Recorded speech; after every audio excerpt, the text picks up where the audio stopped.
The Dunwich Horror.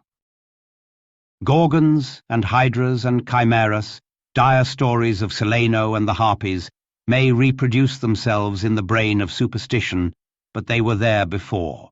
They are transcripts, types. The archetypes are in us and eternal. How else should the recital of that which we know in a waking sense to be false come to affect us at all? Is it that we naturally conceive terror from such objects, considered in their capacity of being able to inflict upon us bodily injury? Oh, least of all, these terrors are of older standing. They date beyond body, or without the body, they would have been the same. That the kind of fear here treated is purely spiritual, that it is strong in proportion as it is objectless on earth, that it predominates in the period of our sinless infancy, are difficulties the solution of which might afford some probable insight into our anti-mundane condition, and a peep at least into the shadowland of pre-existence. Charles Lamb, Witches and Other Night Fears. 1. When a traveller in north-central Massachusetts takes the wrong fork at the junction of the Aylesbury Pike, just beyond Dean's Corners, he comes upon a lonely and curious country. The ground gets higher, and the briar-bordered stone walls press closer and closer against the ruts of the dusty, curving road. The trees of the frequent forest belts seem too large, and the wild weeds, brambles, and grasses attain a luxuriance not often found in settled regions. At the same time, the planted fields appear singularly few and barren, while the sparsely scattered houses wear a surprisingly uniform aspect of age, squalor, and dilapidation. Without knowing why, one hesitates to ask directions from the gnarled, solitary figures spied now and then on crumbling doorsteps or on the sloping, rock-strewn meadows. Those figures are so silent and furtive that one feels somehow confronted by forbidden things with which it would be better to have nothing to do. When a rise in the road brings the mountains in view above the deep woods, the feeling of strange uneasiness is increased. The summits are too rounded and symmetrical to give a sense of comfort and naturalness, and sometimes the sky silhouettes with a special clearness the queer circles of tall stone pillars with which most of them are crowned. Gorges and ravines of problematical depth intersect the way, and the crude wooden bridges always seem of dubious safety. When the road dips again, there are stretches of marshland that one instinctively dislikes, and indeed almost fears at evening when unseen whippoorwills chatter and the fireflies come out in abnormal profusion to dance to the raucous, creepily insistent rhythms of stridently piping bullfrogs. The thin, shining line of the Miskatonic's upper reaches has an oddly serpent-like suggestion as it winds close to the feet of the domed hills among which it rises. As the hills draw nearer, one heeds their wooded sides more than their stone-crowned tops. Those sides loom up so darkly and precipitously that one wishes they would keep their distance, but there is no road by which to escape them. Across a covered bridge, one sees a small village huddled between the stream and the vertical slope of Round Mountain, and wonders at the cluster of rotting gambrel roofs bespeaking an earlier architectural period than that of the neighbouring region. It is not reassuring to see, on a closer glance, that most of the houses are deserted and falling to ruin, and that the broken steepled church now harbours the one slovenly mercantile establishment of the hamlet. One dreads to trust the tenebrous tunnel of the bridge, yet there is no way to avoid it. Once across, it is hard to prevent the impression of a faint, malign odour about the village street, as of the massed mould and decay of centuries.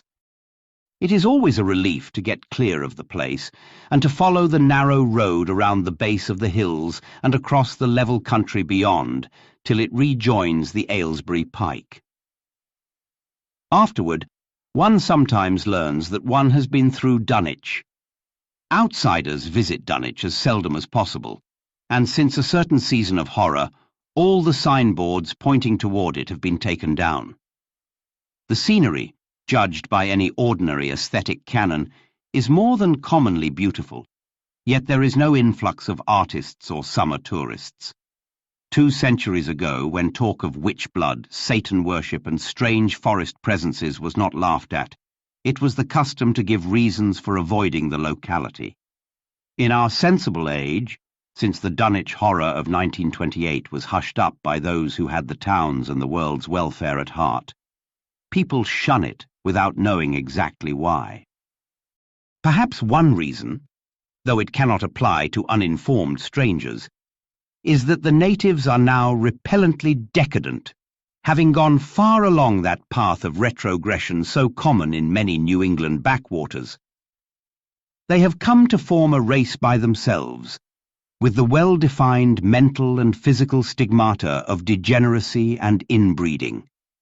The average of their intelligence is woefully low, whilst their annals reek of overt viciousness and of half-hidden murders, incests, and deeds of almost unnameable violence and perversity. The old gentry, representing the 2 or 3 armigerous families which came from Salem in 1692, have kept somewhat above the general level of decay, though many branches are sunk into the sordid populace so deeply that only their names remain as a key to the origin they disgrace. Some of the Whateleys and bishops still send their eldest sons to Harvard and Miskatonic, though those sons seldom return to the mouldering gambrel roofs under which they and their ancestors were born. No one, even those who have the facts concerning the recent horror, can say just what is the matter with Dunwich, though old legends speak of unhallowed rites and conclaves of the Indians, amidst which they called forbidden shapes of shadow out of the great rounded hills, and made wild, orgiastic prayers that were answered by loud crackings and rumblings from the ground below. In 1747, the Reverend Abijah Hoadley, newly come to the Congregational Church at Dunwich Village, preached a memorable sermon on the close presence of Satan and his imps, in which he said, "It must be allowed that these blasphemies of an infernal train of demons are matters of too common knowledge to be denied.